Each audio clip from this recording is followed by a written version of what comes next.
Dans ce tutoriel, je te montre comment coudre le veston Jacqueline. Tout d'abord, on va commencer par réaliser les pinces sur le dos. Donc pour ça, je viens prendre le marquage qu'il y a sur mon patron et mettre des épingles et je vais coudre la pince. Donc je commence au niveau des crans sur le bas de mon veston en pliant bien le tissu et je continue tout droit jusqu'à arriver là où j'ai mis mon épingle. Si tu veux, tu peux t'aider d'un trait que tu traces à la craie pour relier l'écran à l'épingle. Attention, quand on arrive à la fin de la pince, on ne fait pas de point d'arrêt mais on va venir réaliser des nœuds avec les extrémités de fil. J'ai également fait la même chose pour la doublure de mon veston. On s'attaque ensuite à la découpe princesse. Donc pour ça, je vais prendre mes deux devants, donc le milieu devant et le côté devant, et je vais venir les assembler ensemble à 1 cm en épinglant bien au niveau des crans. Attention, c'est un arrondi, donc veillez à bien épingler. Une fois que c'est cousu, je vais pouvoir venir cranter pour que justement l'arrondi puisse être bien retourné. Je passe ensuite sur l'envers et j'ouvre la couture avec un fer à repasser. Et bien évidemment, je réalise la même chose pour le deuxième devant. Une fois les deux devants cousus, on va pouvoir passer aux poches passepoilées. Bien évidemment, c'est optionnel, tu n'es pas obligé de les réaliser. J'ai repris les marquages qu'il y avait sur mon patron. J'ai donc mis des épingles pour marquer mes pointages de poche et j'ai relié avec une craie en trait droit. Je prends ensuite mes deux bandes de passepoil, je les plie en deux et je le couds dans le milieu. On vient ensuite les placer de part et d'autre de la ligne en mettant bien le côté du passepoil qui est ouvert vers le trait. Et ensuite, on va venir coudre par-dessus la couture qu'on a déjà réalisée auparavant sur le passepoil. Attention à bien commencer au niveau de là où j'ai mis mon épingle, donc de mon pointage de poche, et à bien terminer au niveau de mon autre pointage de poche. Les bandes de passepoil sont donc plus grandes que le marquage de poche qu'il y a sur le patron. Attention aussi lorsque vous cousez à bien laisser la couture ouverte sur la découpe princesse. Une fois fait, on va pouvoir épingler les deux passepoils vers le haut pour tout simplement mieux voir et avec une paire de ciseaux, on va pouvoir venir ouvrir la poche. Donc pour ça, je coupe sur le trait, je m'arrête à environ 1,5 à 2 cm avant la fin de mon trait et je vais venir couper en biais de sorte à avoir un petit triangle qui se forme. Attention lorsque vous coupez en biais à bien atterrir là où vous avez commencé ou terminé votre couture. Une fois l'ouverture de ma poche faite, je vais pouvoir retirer les épingles et mettre mes bandes de passepoil vers l'intérieur de mon veston. Une fois retourné, on finit donc par obtenir ce résultat. Je vais venir sur l'envers et on va venir faire une couture pour maintenir les deux bandes de passepoil et le petit triangle que l'on vient juste de couper ensemble. Donc je positionne bien la pointe de mon triangle entre mes deux passepoils et je vais venir coudre tout le long en n'oubliant pas de faire des points d'arrêt au début et à la fin. Ça va nous permettre de bien maintenir la fausse poche en place. Je fais évidemment la même chose de l'autre côté et une fois tout ça fait, je vais venir mettre un bout de tissu sur le dos pour cacher cette ouverture puisque cette poche est factice. Je viens donc prendre le morceau de tissu qui est fait pour ça et je vais venir l'épingler au dos de mon veston. Donc je viens mettre des épingles tout autour et je vais venir retourner mon veston sur l'endroit et repositionner les épingles cette fois-ci sur l'endroit de sorte à pouvoir les voir et faciliter la couture. Je vais ensuite venir coudre tout autour de ma poche le plus proche possible du bord, donc en piqûre-nervure, et lorsque j'arrive dans les angles, je n'oublie pas de bien laisser planter mon aiguille, je lève le pied presseur, je tourne le veston, j'abaisse à nouveau le pied et je reprends la couture. Et je fais bien évidemment ça pour les 4 angles.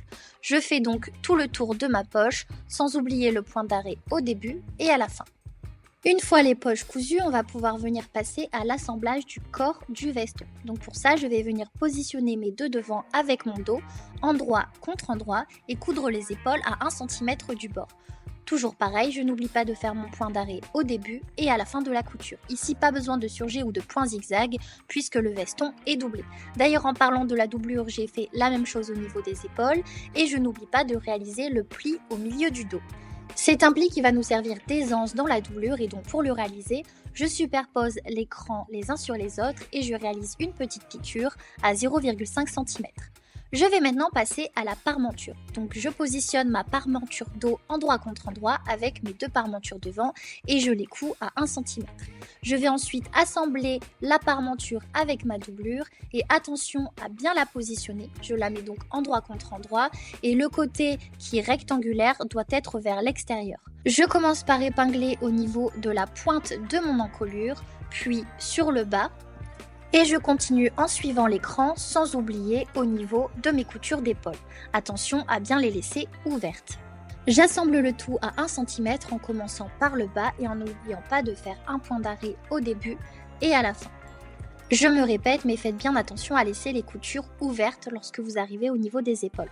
Une fois que c'est fait, je vais pouvoir venir cranter tout autour au niveau des arrondis et on va pouvoir repasser toutes les coutures ouvertes. Une fois que c'est fait, voici le résultat. On a donc bien la doublure qui a été cousue avec la parmenture. Je vais maintenant venir m'attaquer aux enformes de mes emmanchures.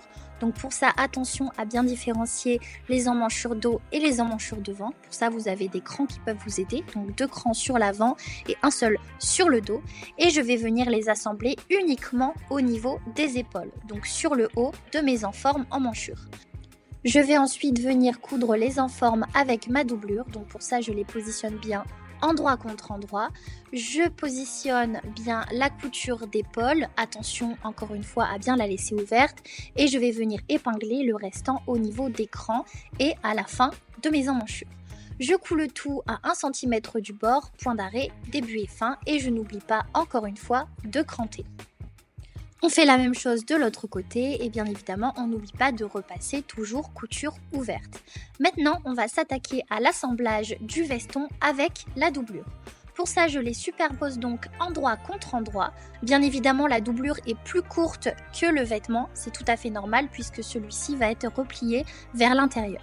Je vais venir coudre ensemble au niveau de mon encolure, mais également au niveau des emmanchures, toujours à 1 cm du bord.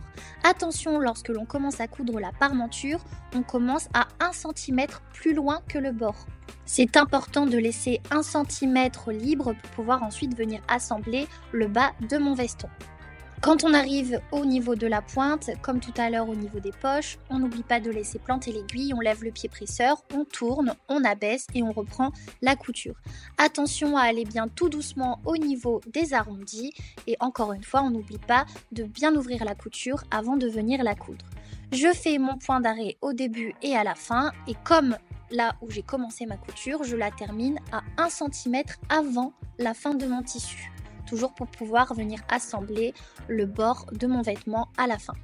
Je fais la même chose pour les emmanchures, donc je couds le tout à 1 cm et je vais venir cranter les arrondis, donc au niveau des emmanchures, et je suis aussi venue dégarnir les angles.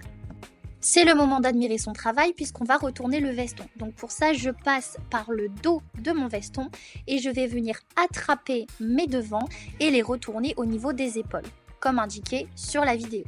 Je fais la même chose avec l'autre devant et bien évidemment je fais bien ressortir les coins. Donc au niveau de l'encolure, je peux m'aider d'une paire de ciseaux pour pouvoir bien venir les faire ressortir. On va maintenant assembler les côtés, donc pour ça je vais venir bien mettre le côté de ma doublure devant avec le côté de ma doublure dos endroit contre endroit et même chose pour le vêtement. Je fais bien attention à mettre la couture côté en face de l'une et de l'autre. Donc pour ça, je vais venir épingler. Et puis je vais épingler le restant de mon côté. Donc bien la doublure avec la doublure et le restant de mon vêtement avec le restant de mon vêtement. J'épingle donc tout le long et ensuite je vais pouvoir venir coudre à 1 cm du bord, point d'arrêt, début et fin. Je vous laisse revisionner les vidéos plusieurs fois pour essayer de comprendre au maximum puisque c'est vrai que cette étape n'est pas forcément évidente. On fait la même chose sur les deux côtés, mais attention, sur un des côtés du veston, on va laisser une petite ouverture dans la doublure pour pouvoir ensuite le retourner. Donc pour ça, je couds un petit peu de doublure, je fais un point d'arrêt, j'enlève et je reprends la couture un peu plus loin pour donc laisser mon ouverture qui me permettra de retourner le veston.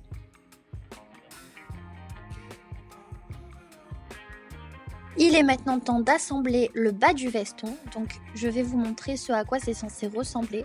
Quand on n'arrive pas à faire quelque chose, on essaye de prendre le problème à l'envers. Donc je regarde ce que je veux comme résultat pour ensuite comprendre comment je vais le coudre.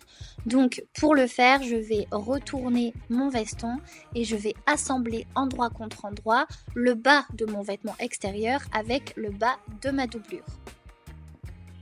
Attention à bien épingler quand vous allez faire cette étape puisqu'il faut que les pinces soient bien les unes en face des autres et pareil pour les coutures côté.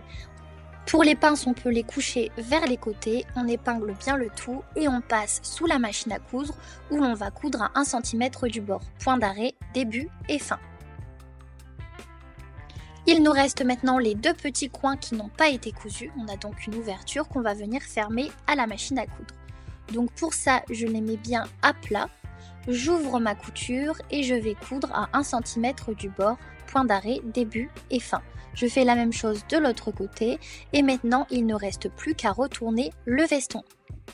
Pour le retourner, on va passer nos doigts à travers l'ouverture qu'on a laissée dans un des 2 côtés de la doublure.